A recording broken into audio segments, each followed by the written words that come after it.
Hi, this is the Social Gelo with Angelo show. My name's Angelo.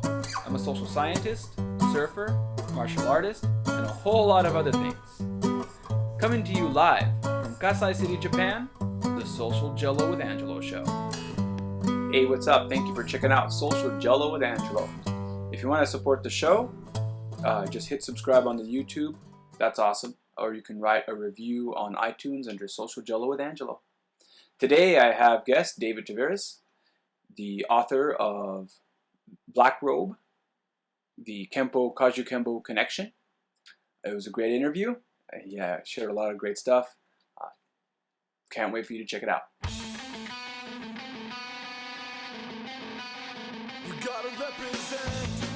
Hey, what's up? So I'm here with David. David, for my listeners, I don't want to mess up your last name. Can you state your name real quick, please? Sure, it's David Tavares. David Tavares. Awesome. Well, David, again, thank you very much for being on the show. I really appreciate it. And Well, thank you. It's an honor to be here. And I guess I always say this to all. This is part of the Kajukenbo series. If you didn't catch it in the intro, and I always say this to the listeners of the show, but I always mention it. I don't personally care about. I mean, I understand that there's a lot of stuff behind rank and belt, and that's awesome. That's great.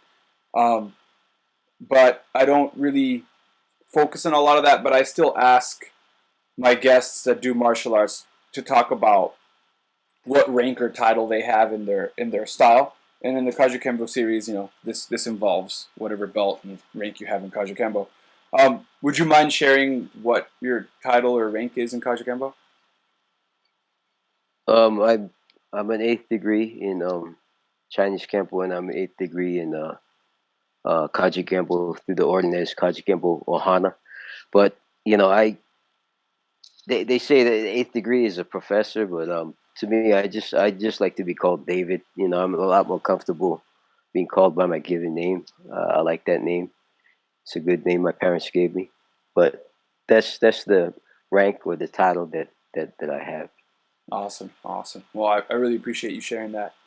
And how long have you been practicing Kajukenbo now? I started in June of 1971 up in a place called Pacific Palisades in Upper Pearl City area. Cool. The Upper Pro City area in which state? It's in Hawaii. It's in Upper Pearl City. It's a place called Pacific Palisades. That's where I started training at the rec center over there in 1971. Awesome. So in Hawaii. Cool. And what got you into Kajukenbo? It was purely by accident. What it is that my parents at that time they just got a divorce, and my mother brought us back to Hawaii. We were living in California at that time. My mother brought us back to Hawaii, and we had a house up in the Palisades area, and my mother was bringing us back from the grocery store, and on the way back she saw at the rec center that there were some kids training Kajukenbo. They were out in the playground area. Half of them were in the pavilion area, half of them were in the playground area. And she goes, look, there's karate over there, there's karate over there, but they're wearing black uniforms. And she says, I think I'm gonna enroll you guys in it. And I didn't think anything of it at the time. I wasn't interested or anything like that. But she ended up enrolling us, and I really didn't want to go because I had no interest in it or anything like that. And I went. It was on a Saturday morning. We went over there, and there was a bunch of us apparently that enrolled at the same time. And I tell you the truth, man, I sucked at it. I really didn't like it. I had no interest in it or anything like that. But I had a real short attention span and everything. And my brother, the three that my mother enrolled was my older brother and my older sister and myself, and they had no interest in it either. They didn't go to classes. I saw that, and so I didn't go to classes. And finally, one day, my mother found out we weren't going, So she asked us, she said, "Do you guys want to still train in the martial arts? Because I don't want to be paying for nothing, because I heard you guys not going." So my older brother and sister said no, they didn't want to do it anymore. And then for some reason, something told me, yeah, yeah, I still want to go. So, I ended up staying. I still didn't like it. It took me a while before I ended up showing any interest in it or any liking to it. But that's how it happened. It was just all pure, you know, uh, accident or destiny, whatever which way you like look at it.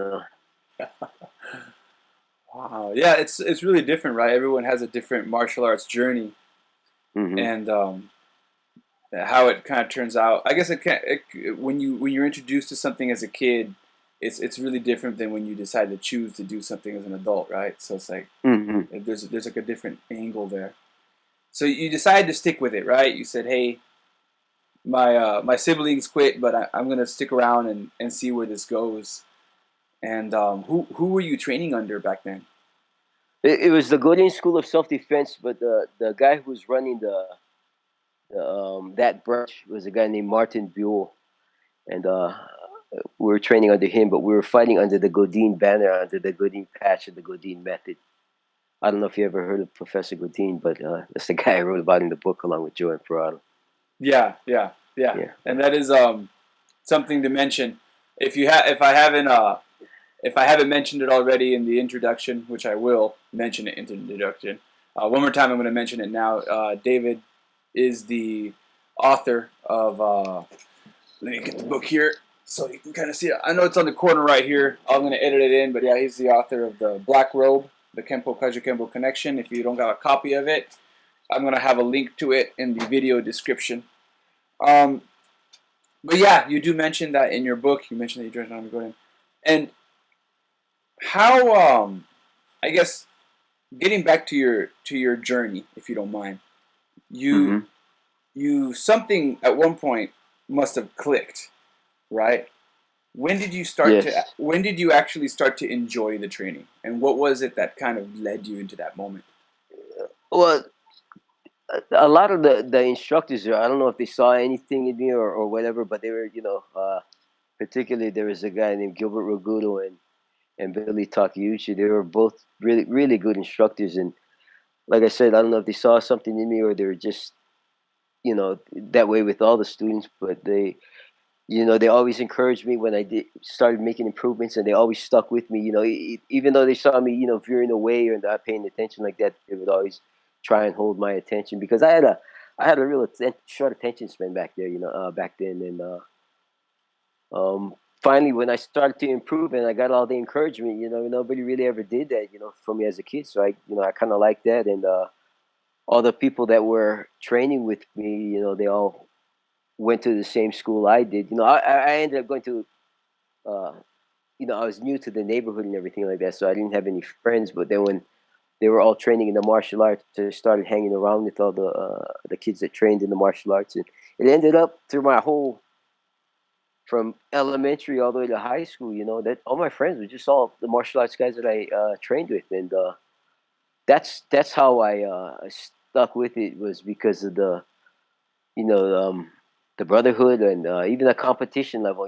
Some of the guys they would get so good. You want to be like them. So you want to train like them, and you spar with them or you work self defense techniques with them, and they elevate you and they bring you to another level. That's what got me interested and kept me going. And what was Kajukenbo like back then? Well, at that time, it was called. We fell under the Godin's Chinese Kempo, okay? Because Professor Godin, many years before that, he got kicked out of the Kaji Kempo association, and he wasn't allowed to use the name Kaji Kempo. That's another story that I'll talk over with you over a beer and cigar one day. But he wasn't allowed to use it anymore, because if he did, he'd get taxed on it. Emperado wanted money off of that, and Adrian, CJ Adriano. So he went under the Kempo, which originally Adriano and Joe was back in the day. But he did ask permission from Professor Chow. Grandmaster Chow, he said that he's going to go under the Kempo style, and so that's how we were. The Kajukenbo is my roots. Kempo is my base, and the training back then, it was the Godin method. It was very physical. It was very hard. We were kids, but they really instilled the hard contact. There was a lot of kids that really couldn't take it. The parents, they took them out, and of course, the friends that I had, he was like, yeah, you're gonna be a quitter. You're gonna leave. Yeah, you panty and shit like that. So, you kind of want to show them like, no, I'm not a quitter. But it was real physical. It was really hard training. And it helped me along along my way in not just the martial arts, but in life. Everything is going to be hard. You're going to have an obstacle.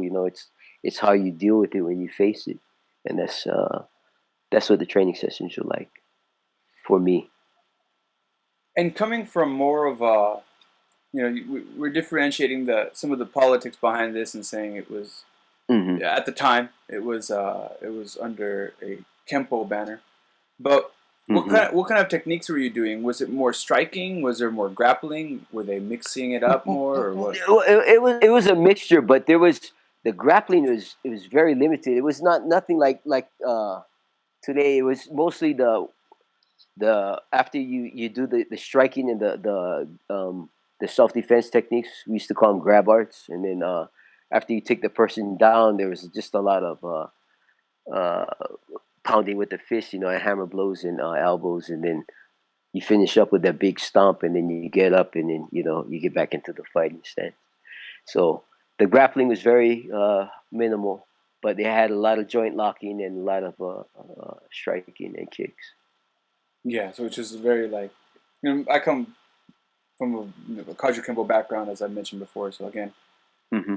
being more of the, if you look more at the traditional grab arts, punch and grab, a lot of strikes into the takedown, right, Hmm. and then following Hmm. up with more strikes to finish Hmm. off your opponent.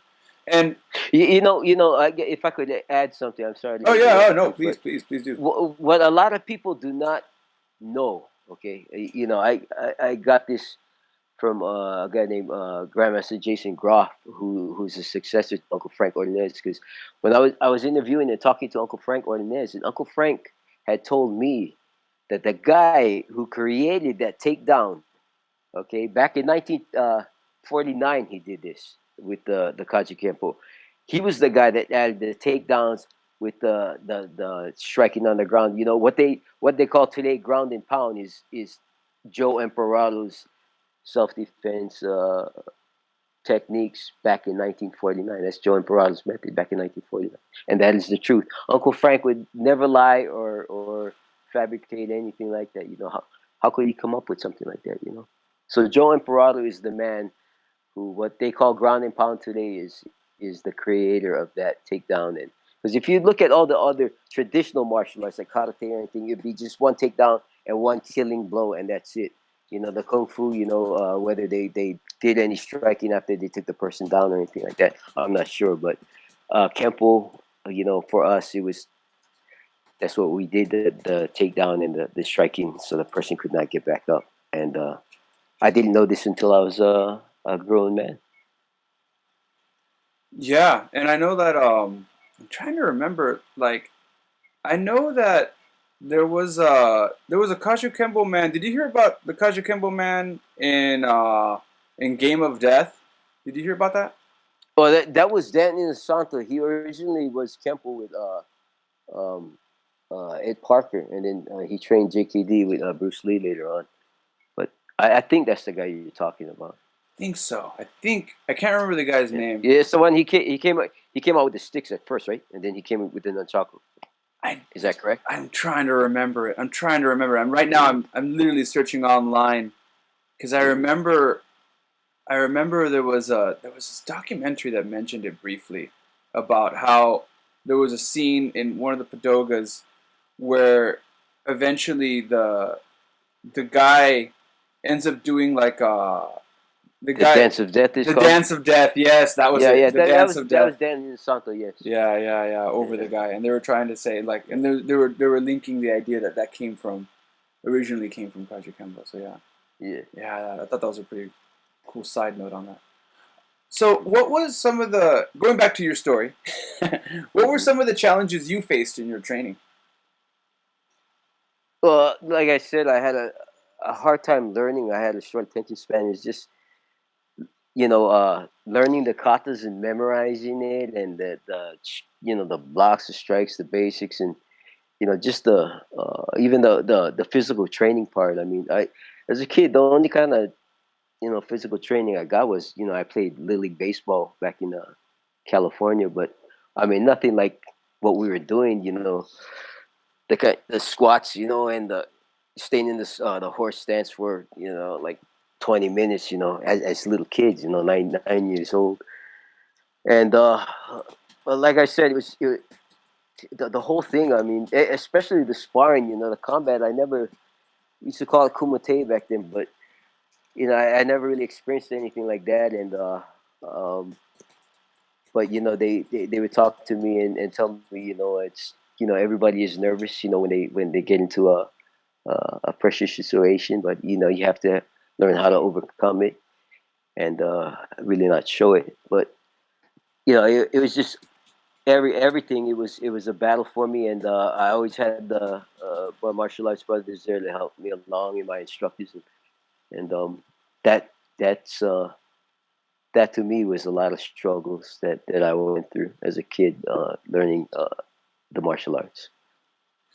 And at what point did you end up getting your black belt? My black belt.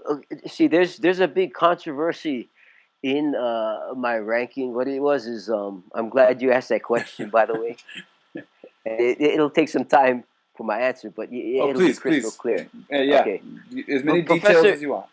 Okay, Professor Godin, in his method at that time.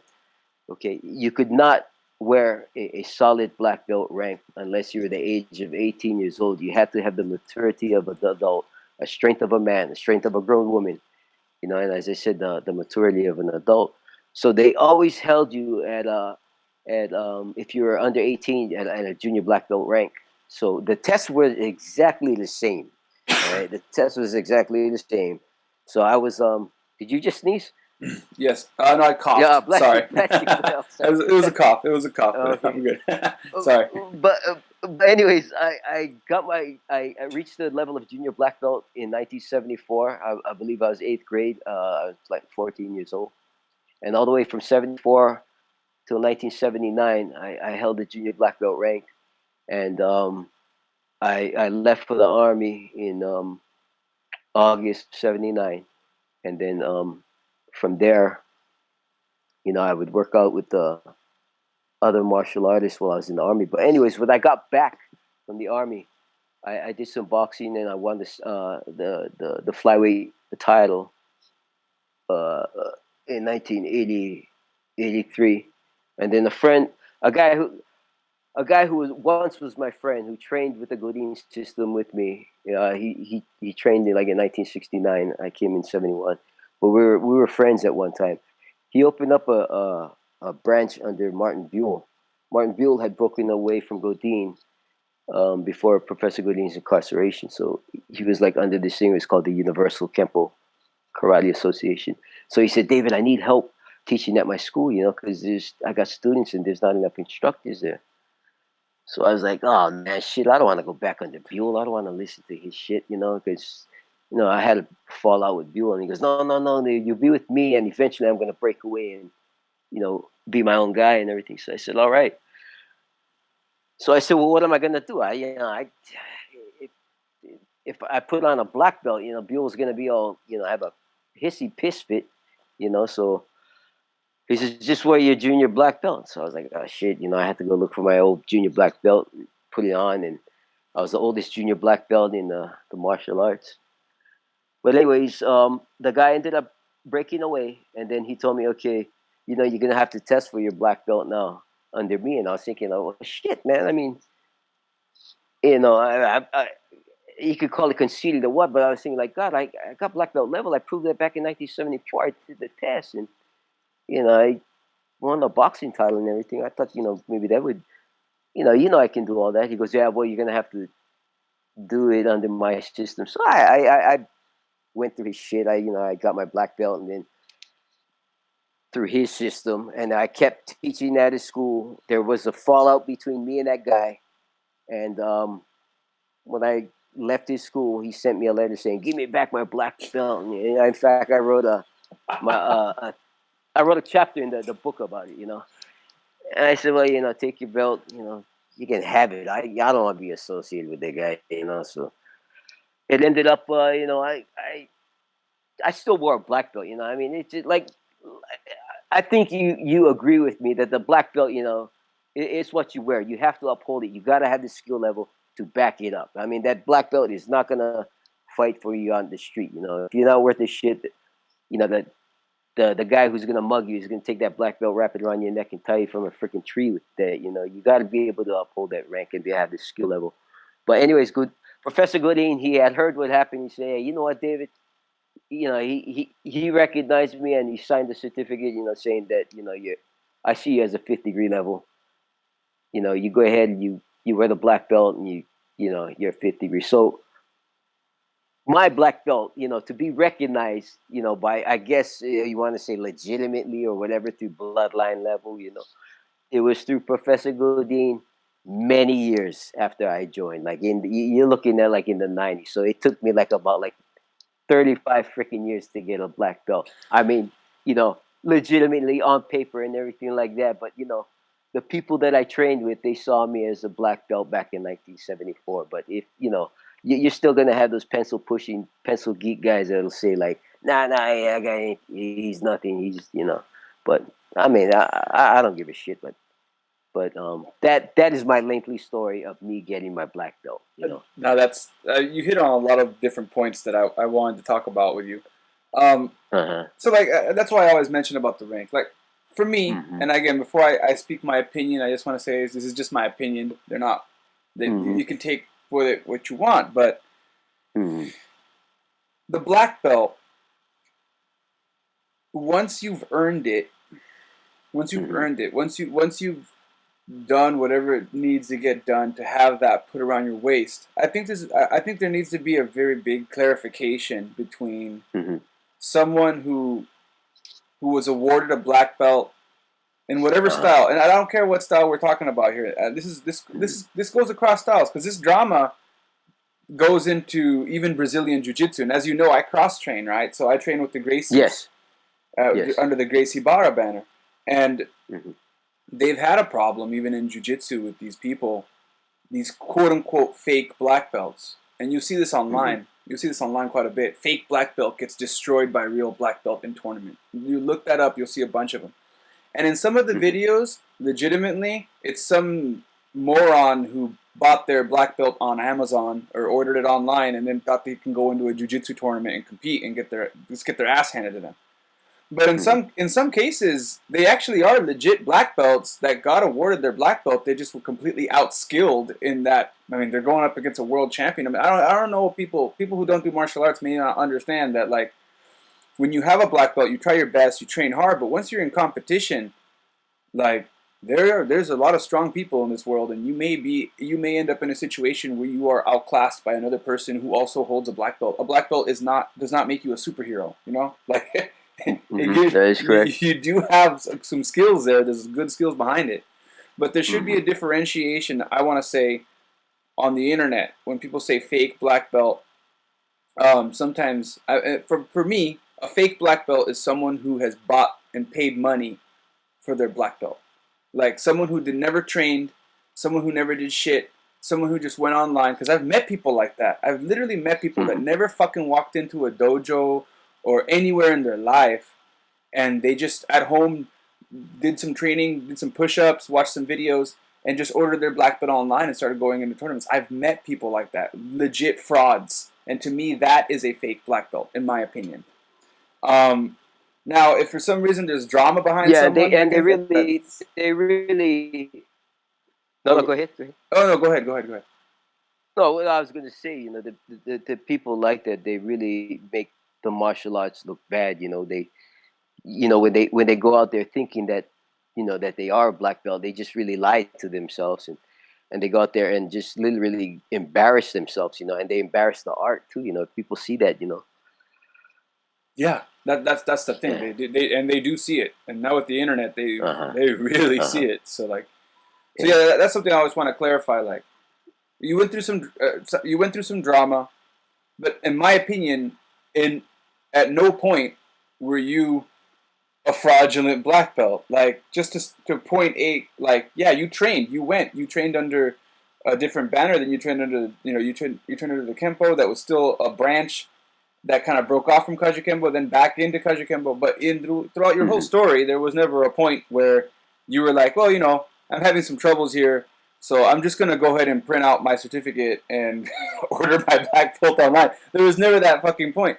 So like, just Hmm. to clear that up, um, to my listeners who are listening, trying to keep up with all this, because sometimes they're not martial. A lot of people that listen are not martial artists.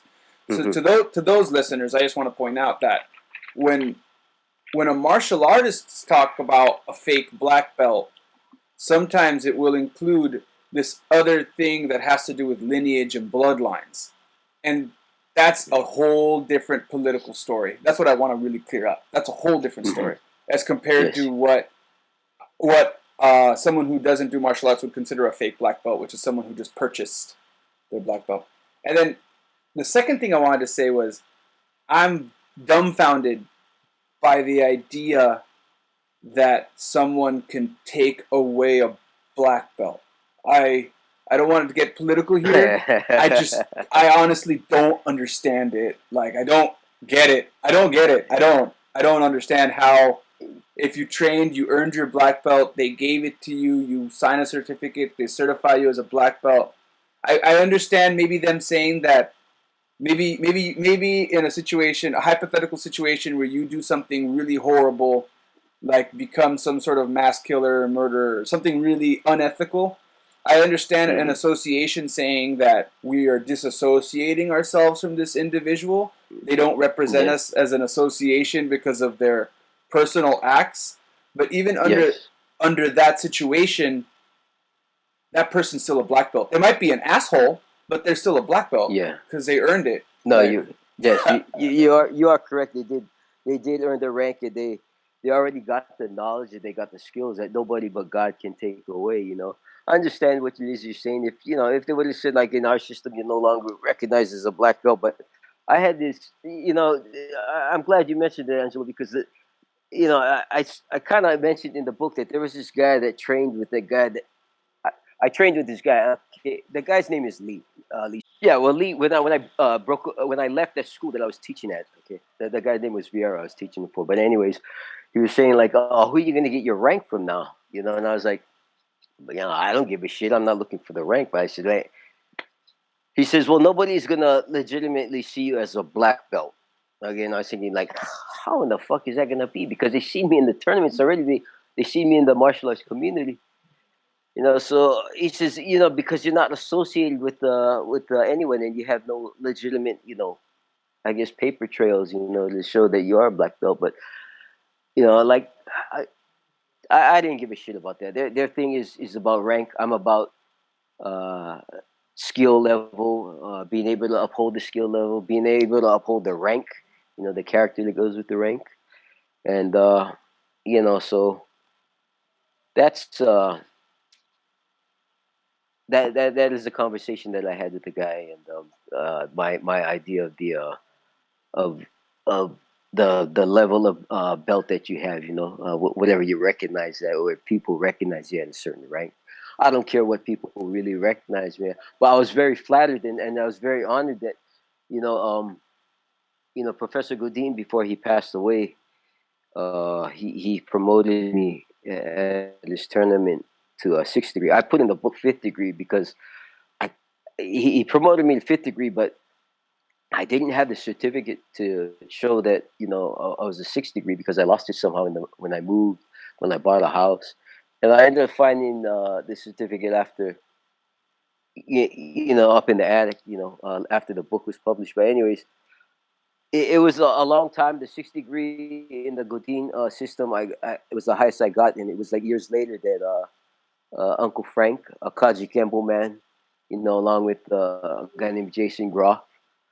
Jason, ultimately it was Jason Groff who helped me get that rank because he was the guy that gave Uncle Frank and told me, yeah, go ahead and promote this guy because Uncle Frank didn't know who I was or anything like that. So I was very honored that the co-founder of Kajukenbo recognized me as a 8th degree level in Kajukenbo. And of course, people will say like, "Well, that's just in the ordinance Kajukenbo Hana, not in the KSDI or this other organization." But I don't care. As long as I was recognized by that man, and was promoted to that rank, I was honored, and it was really an honor for me, and you know that's it meant a lot to me. That's But I awesome. still, I still, I still don't, I still really don't like being called professor or anything like that because there's just too many of them around. And you see what I'm saying, okay? No, Yeah, I've but actually, I like my name, David. I've had grandmasters say the same thing. Yeah, There's too yeah, many. yeah, yeah, I mean, it's funny. So I'm out here in Japan, right? And so yeah. my students just call me sensei, and like it's weird. It has to do with the Uh huh. Japanese culture thing. Is like Yeah, yeah. in Japanese culture, and even in Chinese culture too. Like I went to China and trained out there for a while. But Oh wow. in Yeah. Japanese culture, being called just a teacher, Mhm. Mhm. they have a really high honorable status for people who are teachers, just Yes. teachers, and you can teach anything. Yeah. It doesn't have to be just Mhm. martial arts. Just like in general, society out here really values people who put time into teaching what they know to the next generation, whatever that is, Mhm. piano, Yes. science, martial arts. Mhm. So like what tripped me out is, I mean, I'm an English teacher by trade, and Mhm. people as an English teacher that I never met would be calling me sensei. Like Mhm. I'd be out shopping, and a parent, I understand a kid calling me a sensei because I'm their sensei, but I'd have a Mhm. parent go up to me like, Mhm. "Hey, you're Angelo sensei. Nice to meet you. You're my son or daughter's English teacher," and they'll call me Angelo Mhm. Sensei out in public, which is still Mhm. weird. I tell them just call me Angelo. Like this is weird Yeah. for me. Yeah. Like you Yeah. call me Sensei because I come from the martial arts background. But then when you add the martial arts background to that, Mhm. it's a very honorable thing just to have that title of Sensei, just to be a Yeah. Sensei. Yeah. Um, and I think in Kajukenbo as well, just to have the title for me, the title of instructor, I kind of carry Mhm. some of that Japanese philosophy. Just that title to give someone the not just honor and respect, but to trust. To give Mhm. someone your trust. Hey, this is my child. I trust you to teach them how to protect themselves. And Yeah. whether it's Sifu, Sigong, Professor, Sensei, that trust, in my opinion, is what it's all about. Is that society, the community trusts you to have their children. That's a great honor in itself. Like, and it's great if it comes with a title. Hello. But oh, can you hear Lost me? Are you there? connection with you there. All right, here. Yeah, Let I've me kind see. of lost connection with you. Oh, okay. Are you here? Can you hear me now? Yeah. Yes, I can. Oh, okay, Yeah. cool. That in itself, I think, is a really big thing. That if you're teaching martial arts, is something that to remember, I guess, or to think about. Yeah. The respect part is really what I noticed. Is really kind of being neglected down in the martial arts. That's like because you live in Japan, and I only went to Japan once for that MMA fight, and they're really a lot more respectful to the martial artists over there. That I learned, they really it was a lot different than fighting in the states. They're a lot more respectful because it's just one of the birthplaces of the martial arts, and it was just I was really honored by that. I mean, just it really surprised me the respect over there for the martial arts. Yeah, yeah. It's a total different outlook, in general. But like, yeah, that was something that I'm always kind of reflecting on, like Hmm. when it comes to titles and whatnot. But I really appreciate you kind of going through that journey.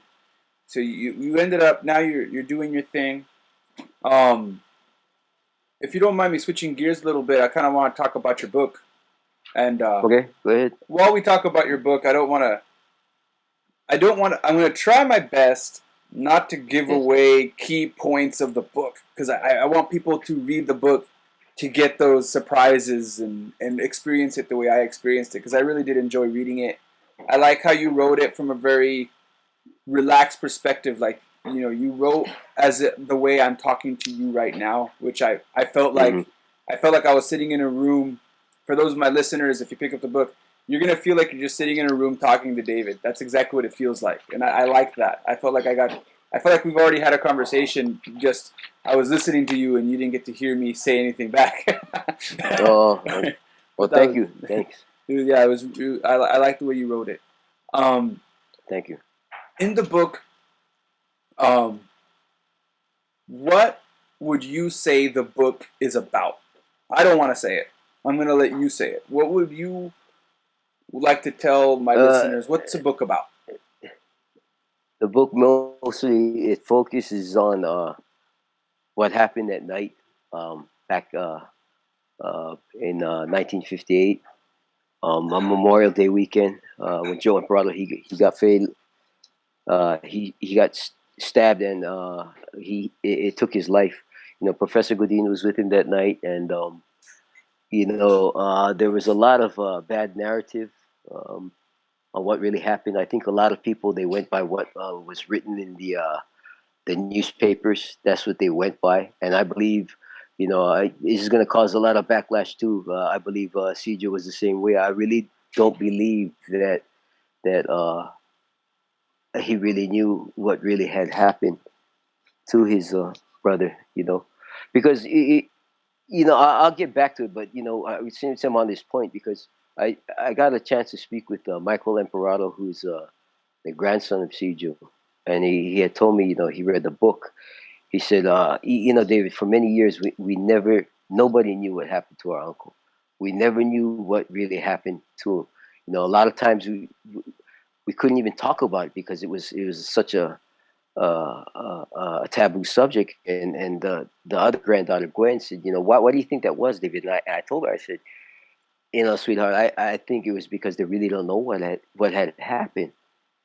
And so the book is about what happened to make it clear what it was that my instructor and Joe did, what brought up about that fight, and to show that my instructor did not leave Joe to die. Okay, he didn't leave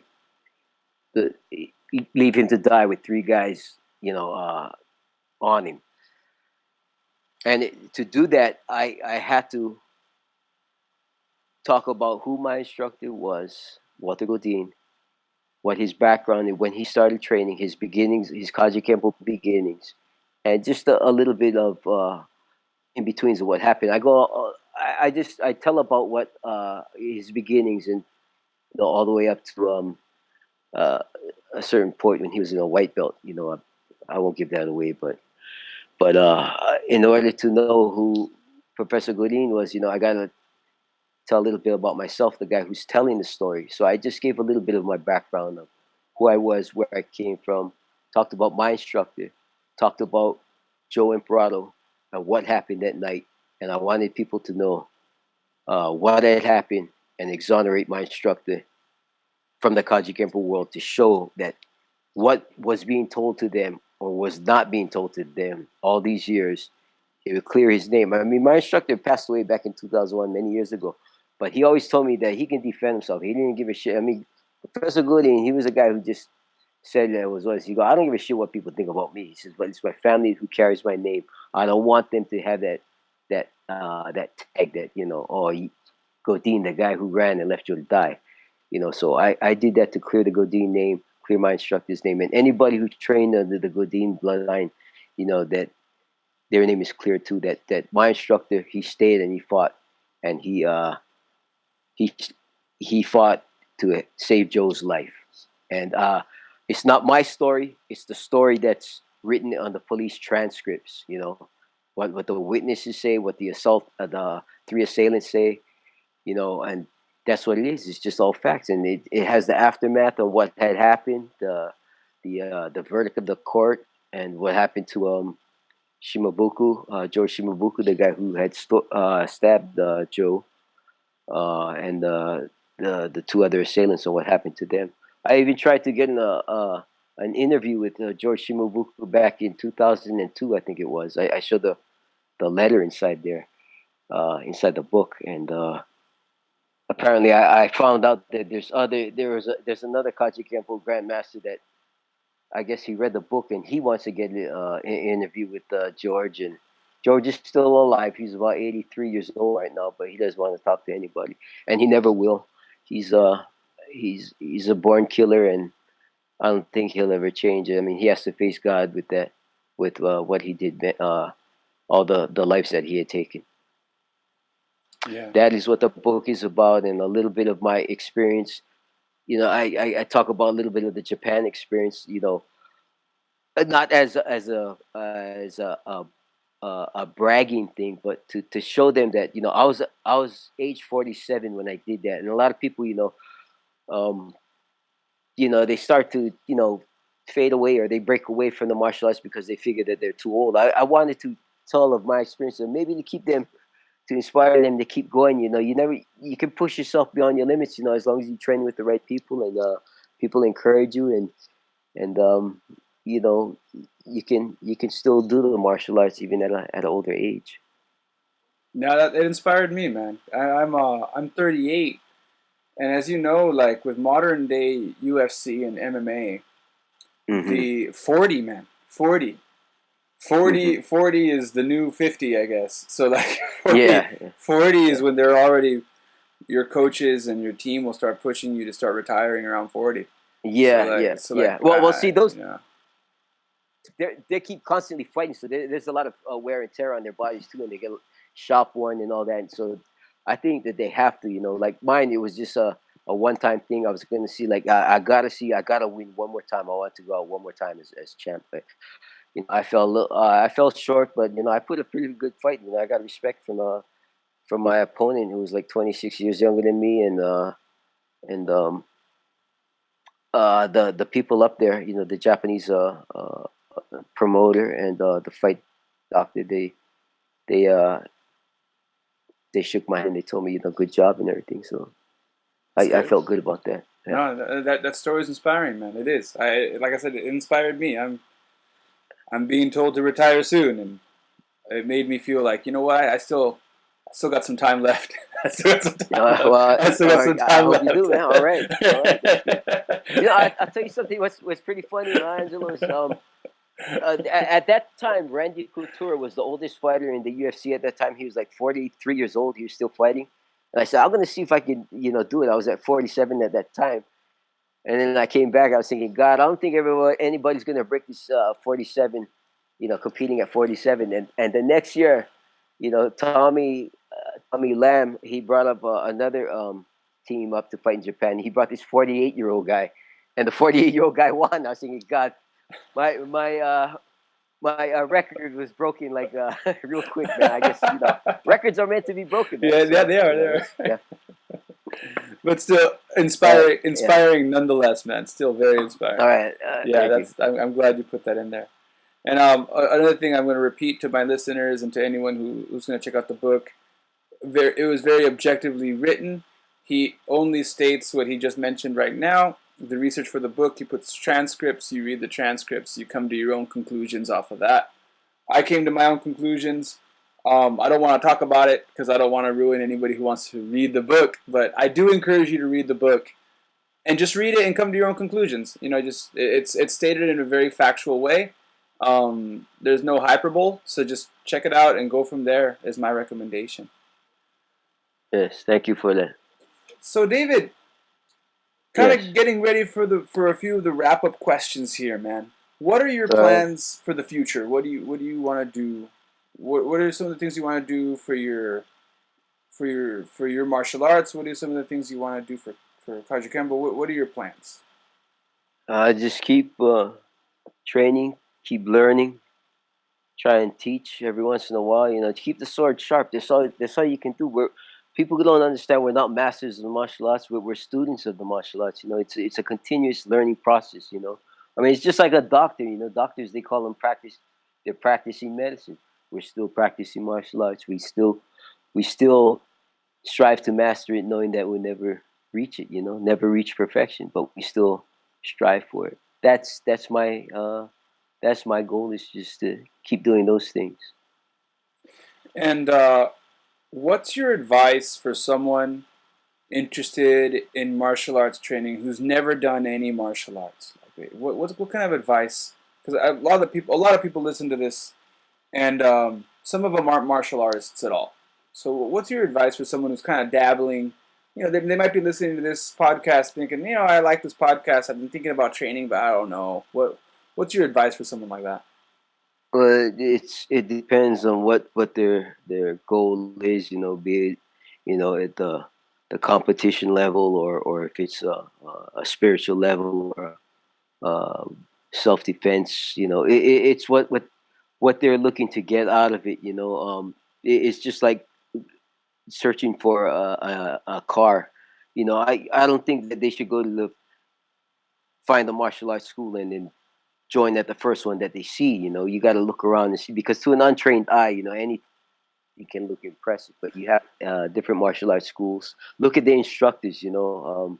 Make sure how they interact or communicate with their students. You don't want a guy who just literally just beats the shit out of their students. And wants to show them how good they are, instead of trying to get them to be good martial arts or good productive people in the community. That's my advice to them. On what it is that they ultimately want to become as a martial artist. A lot of people, they neglect the spiritual side, and that's one of the levels I try and reach. I try every day. It's hard as shit. You try and be one with yourself, or be a person that like a good Christian. I grew up in a good Christian family, but yeah, I'm not a good example of a Christian. I can tell you that now. Don't try to be like me, man. But I still try and hold on to my faith, and I try and practice my faith, and I try, just like the martial arts. You just got to keep going, never stop. That's my advice to them. Awesome. Well, I really appreciate you sharing your story with me, brother. We're gonna do the wrap up here. Again, thank you very much for being on the show. Is there Well, thank you for having me. Is there any links or any website that you would like to direct the listeners? Because I'm gonna include everything in the YouTube. So anybody watching, it'll be in the YouTube description. You can click any of the external links for the book and stuff. But is there anything verbally that you want to say, a website? Well, you can go to blackrobe.net. I think it's Black Robe with the dash, and then you put .net. You can go to that. That's just my site, my website, and then there's also on the Facebook, on the social media Facebook, it's under Black Robe. You can also go to Amazon.com, look up Black Robe, David Tavares, and then it'll have my book. All right, cool. Well, there you have it.